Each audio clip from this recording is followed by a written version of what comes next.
আসসালামু আলাইকুম প্রিয় বন্ধুরা, আমরা খাগড়াছড়িতে এখন আটকা পড়ে আছি।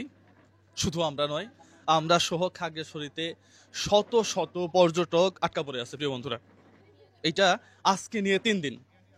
একদিন 2 দিন মানা যায়, কিন্তু 3 দিনের দিন আর মানা যায় না। গতকালকে মেবি আর্মিরা প্রোটেকশন দিয়ে কিছু গাড়ি খাগড়াছড়ি থেকে চট্টগ্রাম পর্যন্ত পার করে দিছে। আজকে আজকে কিন্তু তারা সেই পদক্ষেপটা নেয় নাই প্রিয় বন্ধুরা। এইভাবে এইভাবে শত শত টুরিস্ট একটা জায়গাতে পড়ে থাকবে, কোনো পদক্ষেপ নেবে না, এটা কিন্তু হইতে পারে না। আমরা ও বাবা, আমরা আমরা আমরা কোনো দলের না, আমরা কোনো দল করি না, আমরা শান্তি চাই। আমরা আমরা আমরা যারা যৌন নিপীড়নের সাথে জড়িত তাদের বিচার চাই, কিন্তু আমরা এভাবে একটা জায়গাতে আটকে থাকতে চাই না প্রিয় বন্ধুরা।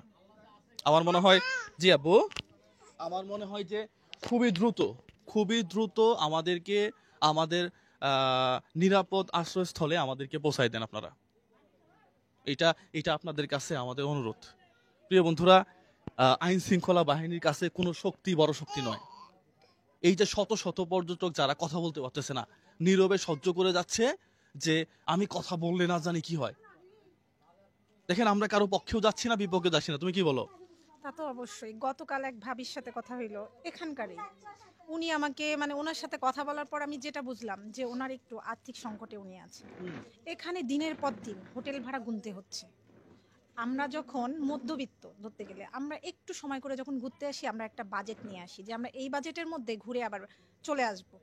তো দেখা যাচ্ছে ঘোরা তো হইলই না, আমরা তো যাইতেই পারলাম না। তার উপর দিয়ে এখানে বসে থেকে টাকা গুনতে হচ্ছে। তো ওনার জন্য বা এমন অনেক ট্যুরিস্ট আছে যাদের জন্য এই হোটেল ভাড়াটা অনেক বেশি কষ্টকর হয়ে যাচ্ছে। তারা ঘুরতেও পারতেছে না, অথচ তাদের দিনের পর দিন টাকা গুনতে হচ্ছে। আর আমরা বাহিরেও খাইতে যাইতে পারতেছি না, এটার একটা বিষয়। যে হোটেলে আমরা যেখানে থাকি সেখানে কিন্তু খাইতে গেলে দেখা যায় সেখানকার কস্টটা একটু বেশি হয়ে যায়।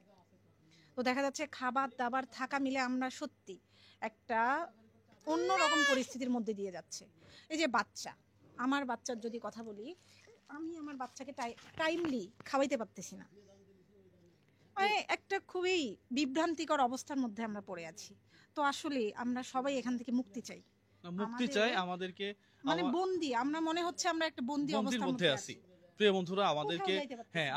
আমাদেরকে আপনারা নিয়ে যাওয়ার ব্যবস্থা করেন যারা প্রশাসনে আছেন। আমরা আমরা কালকের মধ্যেই আমরা আমাদের আমাদের নিরাপদ যে আশ্রয়স্থল, আমাদের আমাদের নিজ বাসভবনে আমরা যাইতে চাই। সবাই ভালো থাকবেন, সুস্থ থাকবেন। সালামু আলাইকুম রহমতুল্লাহ।